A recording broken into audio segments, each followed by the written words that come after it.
It's so early when we wake up that we're still using our headlamps. We have the canoe packed and ready to go by first light, and then we're on the river paddling when the sun finally comes over the trees. Greenville, Mississippi was across the river and down a ways, only about 7 miles from where we camped.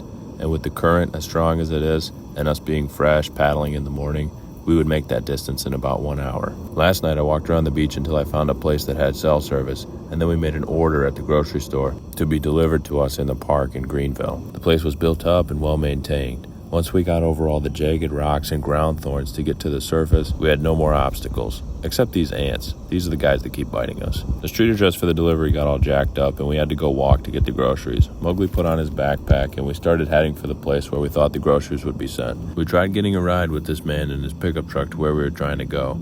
And then we figured out we were going the wrong way and had to turn around, retrace our steps, and look for a place with cell service so I could call the lady who was meeting us with the groceries. Except for the blacktop of the road and the small grassy strip on either side, there was nothing out there. It was just forest.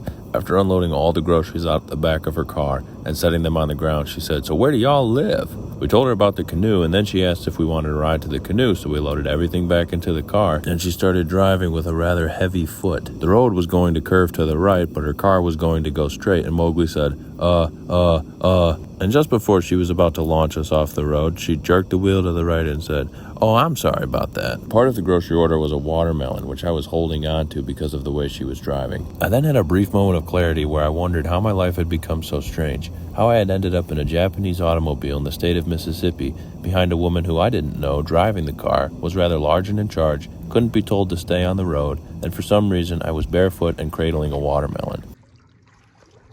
But then the canoe was loaded, we were out of the park, back on the river paddling south, and I pretended that everything was normal again. The last time I had such a moment of clarity was when I was holding the receiver for a Telstra payphone in Western Australia.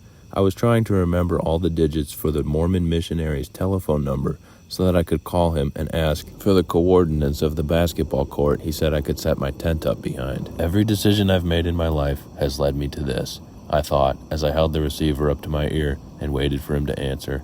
But he didn't. So I put the phone back in the cradle and resumed my insane way of thinking, which is to do the next logical step without asking myself the question why it has become the next logical step. I slept beside a graveyard. I know what the great philosopher said about an unexamined life being one not worth living. But if you sit around inside all day examining your own life, then you're just going to get high on your own farts and not do anything worth talking about. The river washed up this metal grate, and we used it as a stove to make the pancakes on. For dessert, we ate the melon, which had earlier that day rolled across the seat of a Japanese automobile and into my lap and caused me to think so much.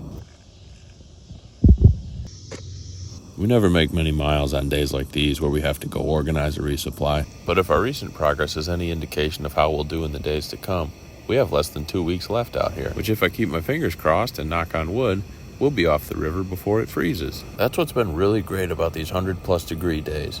We don't even need to watch out for ice jams. And it's provided an opportunity to practice sprinting. Every time we land on a beach, I get to run for the shade before the hot sand burns and scalds my feet.